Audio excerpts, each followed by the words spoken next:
Hey, everybody! Welcome back to my channel, where we're diving into the wonderful world of Hallmark movies. Today, I've got a festive treat for you all, a recap of Checkin' It Twice. This Hallmark holiday movie is all about love, family, and the magic of Christmas. So, let's get right into it. Our story begins with our leading lady, Ashley. She's a busy businesswoman, about to embark on a 5-hour flight for work. Not the ideal situation, right?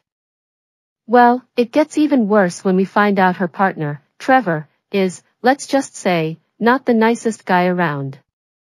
Meanwhile, we have Scott, a professional hockey player who's been traded to a new team. He's none too thrilled about it, but hey, life happens. Now, the two of them happen to cross paths at an airport in Idaho. They meet at a Hudson News checkout, and let's just say there's a little bit of snarky banter going on. Ashley welcomes him to Idaho Falls, and he surprises her with an invitation to one of his minor league games. But the kicker? They accidentally switch credit cards during their checkout. Oh boy, they're in for a roller coaster ride. Cut to the hockey rink, Scott's new domain. His dad was a legendary hockey player, and Scott's now living at the rink. His new team is. Well, let's say they're not exactly thrilled to have him on board. Scott's overconfident, sees this team as a stepping stone to the NHL, and by the way, there are no shirtless hunks in the locker room. Sorry, folks. On the other side of town, we've got Ashley, who comes from a family of huge hockey fans.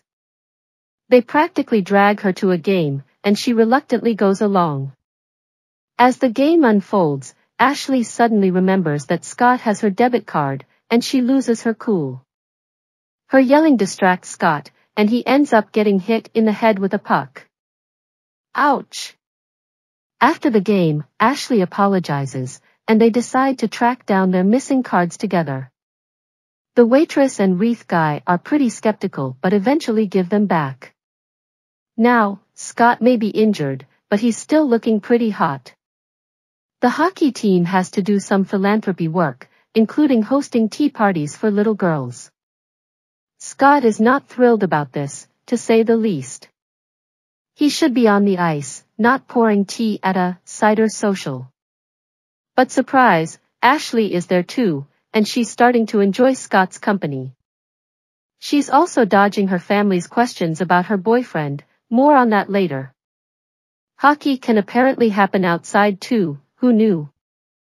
Scott turns out to be a natural coach and helps some kids with their game. And of course, one of those kids happens to be Ashley's nephew.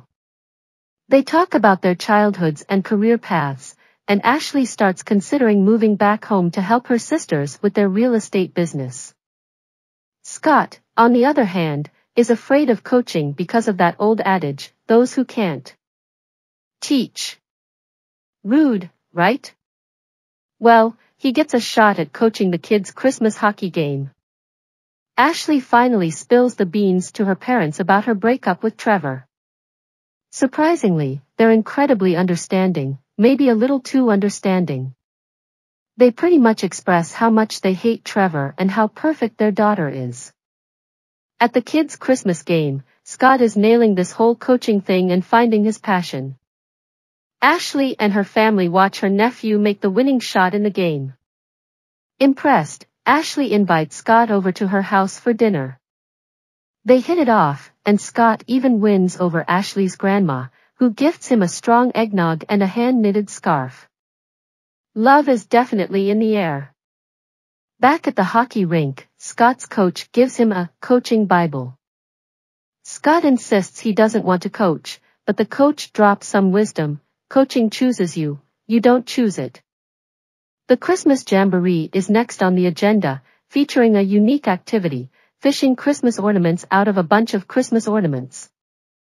Oddly different, right? Unfortunately, their fun gets interrupted by a call from Ashley's coworkers, who need her back in NYC to sell some real estate by December.